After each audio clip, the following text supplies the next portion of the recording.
nom est Michael Rinaldi. Il est très connu dans le monde de la maquette.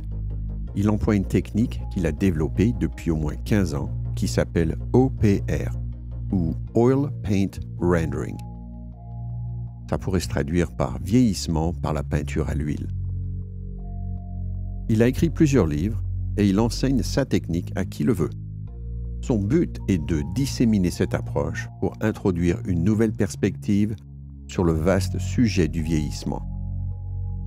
Bien que l'on cherche tous à répliquer plus ou moins le monde réel, les techniques prévalentes et quelquefois dogmatiques filtrent la réalité, nous donnant des résultats stylés. L'approche de Rinaldi enlève ces filtres pour nous permettre de voir le monde comme il est. Ces modèles sont d'une réalité peu commune dans notre hobby. Et après avoir accepté et compris son approche, il est difficile de faire marche arrière. C'est là où je me trouve. Alors ensemble, petit à petit, nous allons découvrir les possibilités de l'OPR. Petit à petit parce que ce n'est pas un produit miracle que l'on achète, ou le dernier cri d'un jus à l'énamel. Non, la magie vient du coup de pinceau guidé par l'œil qu'il faut entraîner, car les outils et matériaux nécessaires sont décevants dans leur simplicité. Un pinceau, de la peinture à l'huile et du diluant. C'est tout. La méthode débute par regarder des photos et les étudier pour en choisir quelques-unes. Elles deviendront la base du vieillissement que tu contemples. Avoir un système de référence facilite cette recherche importante.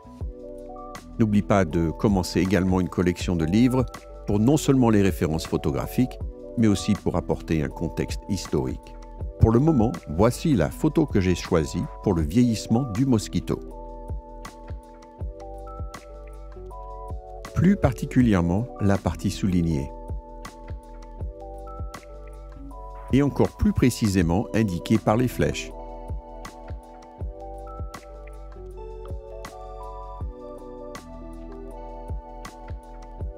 Voilà le résultat. Alors, tout de suite, on voit que ce n'est pas une reproduction exacte, mais une interprétation plutôt fidèle.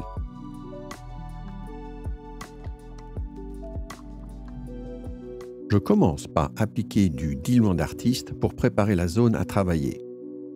Il est important de n'utiliser que du diluant sans odeur pour ne pas qu'il attaque la surface.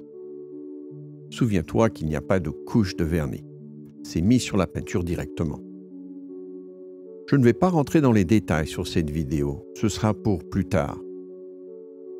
En dehors de l'écran, j'ai une petite palette avec quelques couleurs que je mélange et que j'applique en fonction de mon interprétation de la photo. Avec un autre pinceau, je fais les dégradés pour manipuler la peinture. Et je répète le principe jusqu'à ce que cela me plaise. Le sèche-cheveux me permet de continuer à travailler sans perturber mon inspiration. La vidéo te montre seulement l'exécution technique qui peut paraître répétitive.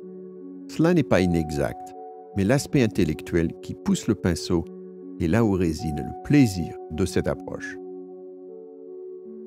La méthode traditionnelle du vieillissement demande l'application de plusieurs produits dans un ordre précis, avec des temps de séchage importants entre les phases. Cette cadence irrégulière n'est pas propice pour la création de modèles uniques. L'OPR, en revanche, n'est pas linéaire. Il n'y a qu'un produit, la peinture à l'huile. On travaille dans une zone à la fois où on effectue le vieillissement complet avant de passer à la zone suivante. Cela prend 5 minutes pour préparer les outils. Et puisque les huiles prennent du temps à sécher, tu peux tout lâcher pendant 2 ou 3 heures et reprendre comme si rien ne s'était passé. Cette flexibilité, si tu n'as pas beaucoup de temps, est inestimable. Alors bien sûr, rien n'est gratuit dans la vie. Pour gagner cette liberté, il faut s'engager à apprendre la méthode. Si tu te consacres, je te garantis 2 choses. Tu vas en retirer plus de plaisir qu'avec l'approche traditionnelle et tes modèles vont être uniques. L'OPR est relaxant. Il n'y a aucun impératif pour travailler vite. Une musique agréable, un café, un thé ou une boisson rafraîchissante et de la tarte aux pommes sur le côté complètent parfaitement l'image idéale du hobby. Regardons maintenant la manipulation pendant quelques minutes sans commentaire et essaye de te placer aux commandes du pinceau.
Le montage de ce Mosquito de Tamiya au 1/48e est finalisé avec cette vidéo.